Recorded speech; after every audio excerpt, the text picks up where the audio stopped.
Just in terms of the energy conservation scheme, the idea is to use the period between, when we talked about it earlier, it was to look at the period up till, if I remember correctly, October 2007. So it was a year before that, as what we call a baseline reference. So that's a year from you look at consumption at that period, and then you say how can we save our usage of electricity from that period down.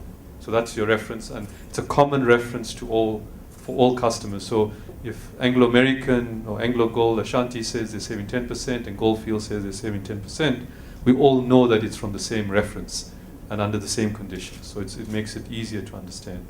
So these are the issues. We are dependent as Eskom on government and the regulator providers the framework, because it's not just Eskom customers, it's also municipal customers that are involved. And the only way to do this is also to work through a collaborative effort with stakeholders. And we're trying to do that through NEDLAC, so that it is a process that is not just done by Eskom, but is owned by all stakeholders. So that's where we're at the moment.